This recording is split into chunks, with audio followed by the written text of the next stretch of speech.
اب ایک قصہ جو آپ نے پوچھا نہیں، جو مجھے خود ہی چھیڑنا چاہیے، اور وہ یہ ہے کہ بیک وقت اگر کوئی 3 طلاقیں دے دیتا ہے تو پھر اس کا کیا ہوگا؟ کیا طلاق ہو جائے گی یا پھر طلاق ہوگی ہی نہیں، یا پھر کیا ہوگا؟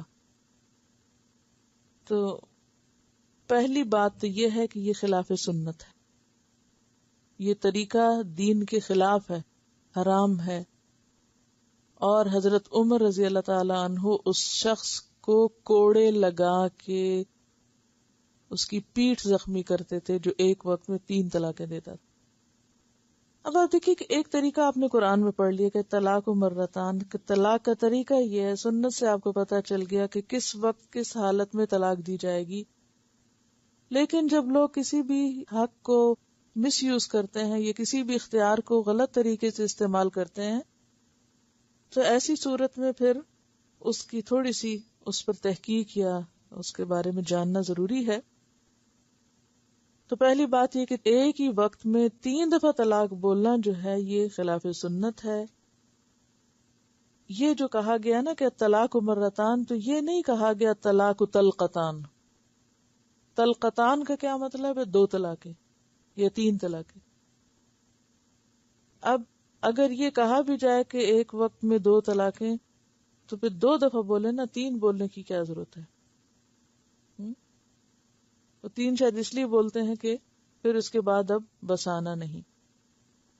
تو پہلی بات تو یہ ہے کہ اگر ایک ہی دفعہ میں 3 دی ہوئی 3 ہوتی تو پھر یہ ساری آیات اور یہ سارا طریقہ جو ہمیں بتایا گیا اور یہ ساری حکمت کہ کیوں وقفے وقفے سے اور کیوں عدت کے 3 مہینے اور کیوں رجوع کی اجازت اور رخصت، یہ سب تو پھر ختم ہی ہو کے رہ جاتے. اس کی تو ضرورت ہی نہیں. پھر اس آیت کو پڑھنے کی کیا ضرورت ہے اگر ایک ہی جھٹکے میں عورت کو. اب دیکھیے کہ مرغی کو بھی ذبح کرنا ہو نا تو ایک جھٹکے سے ذبح کرنا منع ہے. تو کہاں یہ کہ زندگی بھر کے تعلق کو ایک ہی جھٹکے میں اور ایک ہی جگہ بیٹھ کے 3 دفعہ کہہ کے تو ہمیشہ کے لیے گھر الگ کر لیا جائے. یہ ایک انتہائی ناپسندیدہ صورت ہے. اب یہ بات پھر کہاں سے آئی کہ جو چاروں امام کہتے ہیں کہ اگر کسی نے ایک ہی وقت میں 3 طلاقیں دے دی تو 3 ہو گئیں؟ یہ بات کہاں سے شروع ہوئی اور کیا اس کی حقیقت ہے؟ اس کے بارے میں مسلم میں روایت ہے.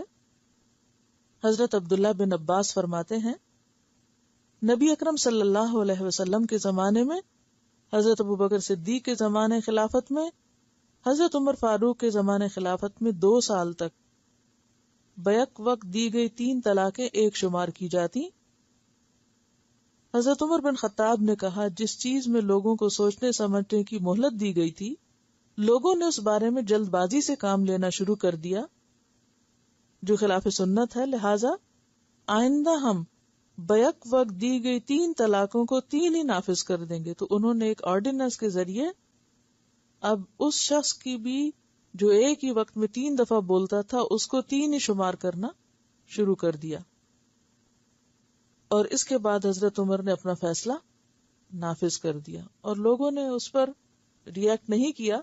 تو وہ اس وجہ سے تھا کہ یعنی اس رجحان کو روکنا مقصود تھا کہ لوگ ڈریں اور لوگ آئندہ یہ غلط طریقہ اختیار نہ کریں. لیکن یہ ایک وقتی ضرورت کے تحت تھا، نہ کہ ہمیشہ کے لیے ایک قانون بنائے جانے کے لیے. اور اس میں علماء کا اختلاف ہے. بعض یہ کہتے ہیں کہ اگر شوہر نے بالکل الگ کرنے کی نیت سے ایسا کیا ہے تو پھر وہ واقع بھی ہو جائے گی، یعنی اس میں پھر شوہر کی نیت کا دخل ہوگا. اور بعض یہ کہتے ہیں کہ نہیں، جس طرح نبی صلی اللہ علیہ وسلم کے زمانے میں حضرت ابوبکر کے زمانے میں 3 کو ایک شمار کیا جاتا تھا، اس لیے اگر کوئی ایک دفعہ میں 3 کیا 1000 دفعہ بھی بولے تو 1 طلاق شمار ہوگی، کیونکہ وہ ایک بار ہے. طلاق مرتان کا کیا مطلب ہوتا ہے؟ ایک بار. اور مرتان 2 بار، 2 دفعہ لفظ بولنا نہیں بلکہ 2 الگ الگ مواقع پر دینا اور پھر بائن کے لیے تیسرے الگ موقع پر طلاق دینا. اور جیسے کہ سورۃ الطلاق میں آتا ہے کہ طلقوہن لعدتہن، اور اگر ایک ہی دفعہ میں طلاق بائن ہو جائے تو وہ عدت کا تو پھر کانسیپٹ جس میں رجوع ہو سکتا ہے، رجوع کا حق تو مرد کے پاس رہا ہی نہیں، اور سوچنے سمجھنے کا بھی وقت نہیں رہا. اور خاندانی نظام جو ہے وہ اتنی معمولی سی چیز نہیں ہے کہ جس کو انسان ایک ہی جھٹکے سے ختم کر دے اور بچوں کا مستقبل اور سب چیزیں داؤ پہ لگا دے. اور پھر لوگوں نے اس کا حل کیا تلاش کیا؟ اس خرابی کے بعد ایک اور خرابی شروع ہوئی کہ حلالہ کرانا شروع کر دیا. اور اس میں آپ نے دیکھا کہ ایک عورت کے اوپر پہلا صدمہ طلاق کا، اور دوسرا صدمہ ایک اور اجنبی شخص کے پاس جا کے رہنے کا، اور پھر اس سے دوبارہ طلاق لینے کا، اور پھر واپس اس گھر اس کے ساتھ. تو یہ کس قدر ذہنی اور عملی پریشانی کا سبب بنتا ہے. تو اس لیے یہ مسئلہ اختلافی مسائل میں سے ہے، اور اس میں جو قرآن کا طریقہ ہے، جو سنت کا، وہ میں نے آپ کے سامنے رکھ دیا ہے کہ اصل طریقہ کیا ہے، اور لوگوں نے اس کو کس طرح مس یوز کیا وہ بھی میں نے آپ کو بتا دیا. اور اس میں علماء کا اختلاف کیا ہے.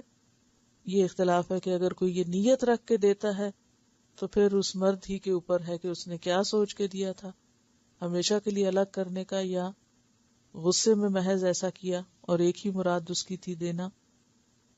تو پھر چونکہ یہ قانونی معاملہ ہے، پھر یہ کسی قاضی کے سامنے جائے گا. اس لیے اس حکم کو پڑھ کر آپ فتویٰ دینے کے قابل نہیں ہوئے. یعنی ان آیات کو پڑھنے کے بعد آپ کو مفتی کا سرٹیفکیٹ نہیں دیا جا رہا کہ آپ اٹھ کر فیصلہ کرنا شروع کر دیں. ٹھیک ہے. میں ذاتی طور پر یہ سوچتی ہوں، یعنی احادیث تو جتنی تقریباً تھی وہ میں نے آپ کے سامنے رکھ دی ہیں، جو میجورٹی تھی، شاید کوئی اکا دو کم مس ہوئی ہو، لیکن لوگوں کی جو رائے اور بحث ہے وہ کافی طویل ہے اس معاملے میں. ذاتی طور پر میں یہ سمجھتی ہوں کہ دین جو ہے وہ بہت واضح اور کلیئر دین ہے. آیات پورا مقصد بتا رہی کہ طلاق کا پروسیجر کیا ہے. نبی صلی اللہ علیہ وسلم کی سنت سے صحیح طور پہ پتہ چلتا ہے. اگر اس طریقے کو فالو کیا جائے حضرت عمر کی سنت کو چھوڑ کر، تو اسی میں بھلائی، اسی میں وہ مقصد پورا ہوتا ہے کہ جو رخصت رکھی گئی اور جس طرح اسلام چاہتا ہے خاندانی نظام کو بنانے میں سنجیدگی، وہ اسی طریقے اور پروسیجر پہ پوری ہوتی. تو اس میں آپ مختلف کتابیں پڑھ سکتے ہیں اگر آپ مزید اس معاملے میں جاننا چاہتے ہیں. اس میں مزید اتنی ڈیٹیل میں جانے کی دو لوگوں کو ضرورت ہو سکتی. نمبر ایک، جس کو خدا نخواستہ ایسے کسی معاملے سے واسطہ پیش آئے. نمبر دو، جو مفتی یا قاضی بننا چاہے. تو اس نے خدا کو جواب دینا ہے، لہذا پورے شرع صدر کے لیے ساری بات کو پڑھے. لیکن عامت الناس کے لیے اتنا ہی کافی ہے جو آپ کو بتا دیا گیا ہے کہ اصل چیز ہے کیا، اصل حقیقت کیا ہے اس معاملے میں. اب دیکھیے کہ تقریباً 7 اسلامی ملک ہیں جس میں یہ قانون باقاعدہ نافذ ہے کہ اگر کوئی شخص ایک ہی وقت میں 3 طلاقیں دے گا تو اس کی طلاق جو ہے وہ کنسیڈر نہیں ہوگی، اس کو ایک ہی شمار کیا جائے گا. میں آپ کو ملکوں کے نام بھی بتا دیتی ہوں.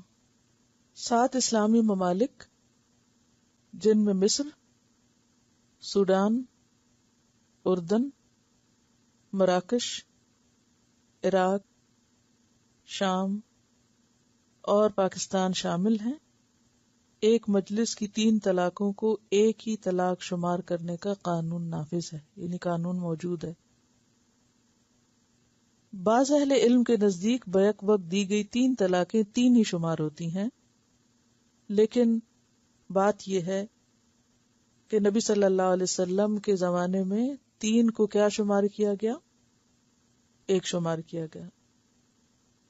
آپ کے مقابلے میں حضرت عمر کا اجتہاد ایک وقتی ضرورت تو پوری کرتا ہے مگر آپ کے قانون کی جگہ نہیں لے سکتا. پھر اسی طرح یہ ہے کہ امام مسلم کی صحیح روایت میں وہ حدیث جو میں نے ابھی آپ کے سامنے پڑھی کہ آپ صلی اللہ علیہ وسلم کے زمانے میں، پھر حضرت ابو بکر کے زمانے میں اور عمر رضی اللہ تعالیٰ عنہ کے بھی ابتدائی 2 سالوں میں یہی قانون نافذ تھا. پھر اس کے بعد حضرت عمر کے اجتہاد کے بعد بھی کبھی امت کا اس پہ اتفاق نہیں ہوا کہ ہاں ایک ہی وقت میں 3 بولنے سے 3 ہو جائیں گی. پھر اسی طرح یہ جو حضرت عمر نے آرڈیننس نافذ کیا تھا وہ لوگوں کو ایک خرابی سے روکنے کے لیے کہ اگر تم نے ایسا کیا تو بطور سزا تم پر نافذ ہو جائے گا. لیکن وہ ایک وقتی ضرورت تھی، وہ ایک مستقل قرآنی حکم اور ایک سنت کی جگہ نہیں لے سکتی. بہرحال باقی مذاہب ہیں ان کے اندر یہ چیز موجود ہے کہ وہ اس کو ایک ہی شمار کرتے ہیں، لیکن اگر دونوں طرح کے دلائل کو آپ سامنے رکھ کر دیکھیں، جو چیز کلک کرتی ہے وہ یہی ہے کہ نمبر 1 اسلام میں جو مقصد ہے شادی کا، اس کے قریب تر کیا بات ہے، عورت کے حقوق کی ادائیگی یا ایک گھر کو بچانے کے لیے کیا چیز درست ہے. سب سے بڑی بات یہ کہ خود قرآن اور سنت کا طریقہ کیا ہے.